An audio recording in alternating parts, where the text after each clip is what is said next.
Okay, good day guys. Na ito, may check tayo ngayon na automatic washing. Yung brand nito guys, Samsung Wabble.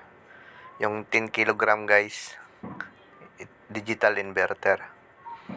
Ang problema nito guys, ayaw niya mag-wash. Ayaw din mag-spin. Tinisting namin siya sa spin program guys. Ayan guys, so iikot lang siya ng konti. Tapos, bumibitaw na yung drain motor. Tapos yung oras, bumabalik sa number 14. Ayaw niya magtuloy ng wash guys. Ayaw ng spin. O, ikot lang konti. Tapos bumibitaw na yung drain motor. Tinisting din namin siya dito sa wash guys. Sa balance niya. Kaso lang parang pansin namin hirap yung motor. Hindi nakaka-ikot ng maayos. Parang may naiipit or ano. Pero okay naman yung pulsator niya. Malambot naman.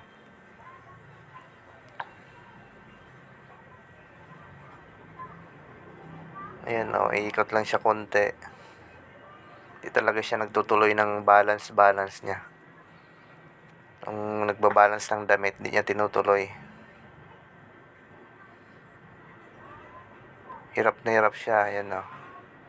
Kung napapansin niyo sa loob.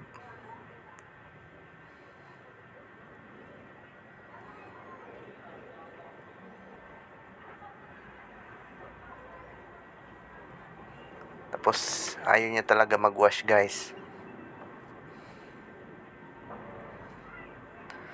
Kaya ang duda agad namin dito, hall sensor. Hall sensor yung duda namin dito guys, dito sa motor. Yan, inikot namin yung drums dito sa taas. Okay naman, malambot naman siya. Dito, ito yung sakit ng hall sensor guys. Oh. Yan yung malit na sakit dito sa may gilid banda. Chinik natin. Medyo hindi pa naman siya corroded. Medyo konti lang naman pero okay pa naman siya. Yung hindi naman talaga yung wala na talaga siyang contacts. Yan, tinisting namin yung hall sensor dito guys. Wala na guys. Wala nang binibigay na matinong reading, pa iba-iba na.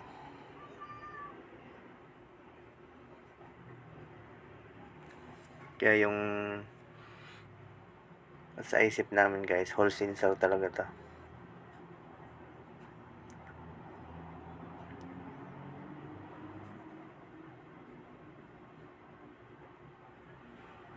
Yan, wala na yung reading. Dapat kasi yung reading dyan guys, 4.6 o 4.5, tapos sunod ganun din sa kabilang sakit, tapos yung dulo 0.7 or 0.8.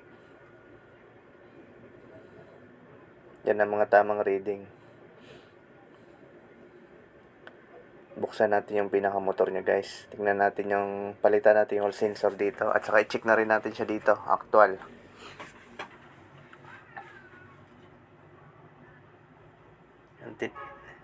Baka kasi may nakaipit lang guys. Yan, hinila lang natin yung clutch niya guys. Tapos inikot natin. Okay naman. Ang lambot ng sumasama yung drums niya. Ang lambot. Wala talagang sign na ipit kasi minsan guys. Pag mga ganun bumibitaw-bitaw, may nakaipit sa loob.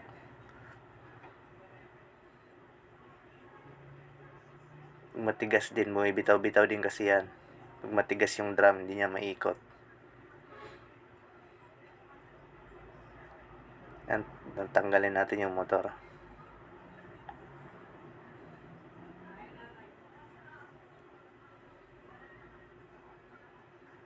Tanggalin nyo lang yung magnet na yan guys. Yan, ito. Tapos dito yun na yung mga windings ng motor. May mga screw dyan na digis. Tanggalin din yan. Para hugot na makuha natin yung pinaka-hall sensor.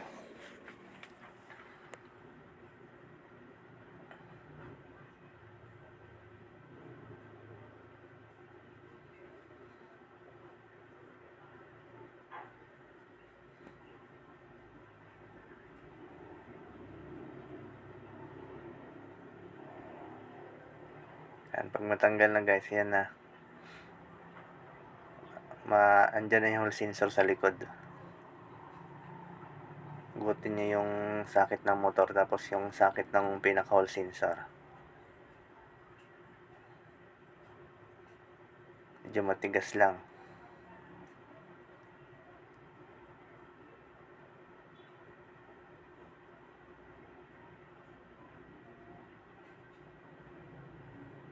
Tanggal na guys. Tingnan natin doon yung sakit niya. Hindi, wala namang corroded. Yan, pagtanggal yan guys, may dalawang screw lang dyan na maliit. Tapos, may mga nakaklip na lang yan. Sungkit-sungkit na lang yan guys. Yan, ito yung luma. Oh. Chinik natin dito siya guys. Okay yung reading niya dito.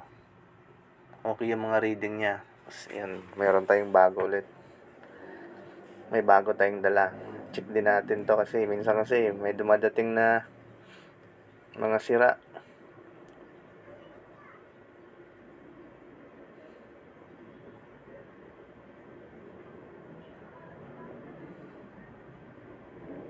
Okay yung guys, okay naman yung bago, kaya ginawa natin dito, kinabit natin yung bago.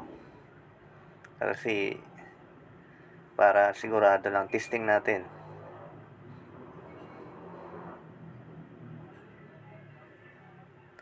Testing natin, balitan natin kahit good pa yon.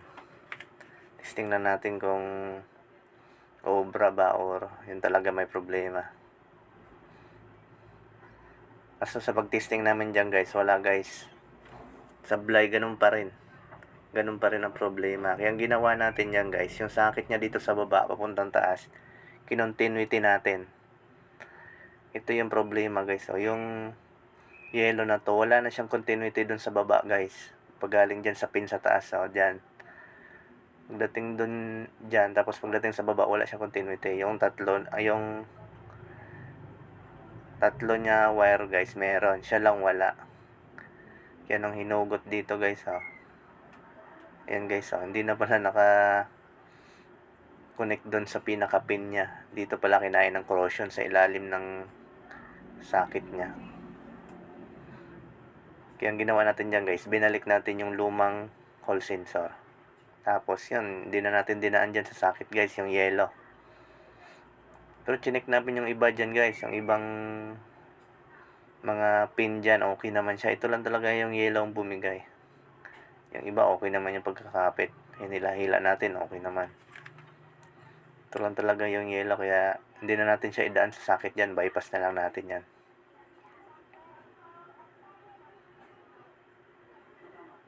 Yan, pag may mga ganyan guys, hindi lang talaga, kailangan talaga, pati mga wiring guys, ma-check talaga.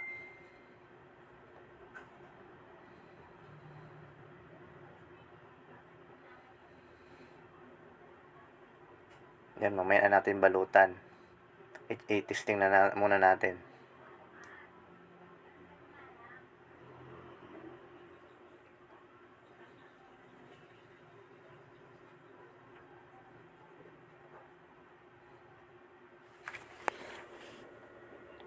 Hintayin lang natin guys, kung iikot na, kung bibitaw pa. Sa 14 siya.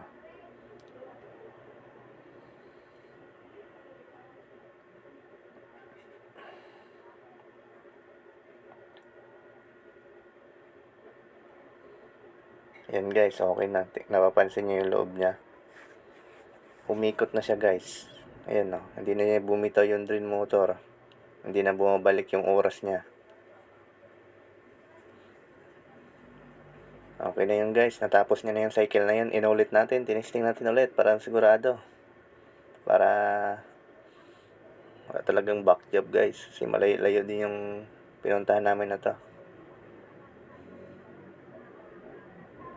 Ayan, okay na siya. Tuloy-tuloy na talaga yung ikot niya. Goods na ito guys. Hindi na bumibitaw. Tinesting na rin natin sa wash yan. Okay na rin yan. Yan ang talaga guys ang problema. I-fix na lang natin to. Ayan, naka-tape na yan. Pam-fix na lang natin yung mga cover niya.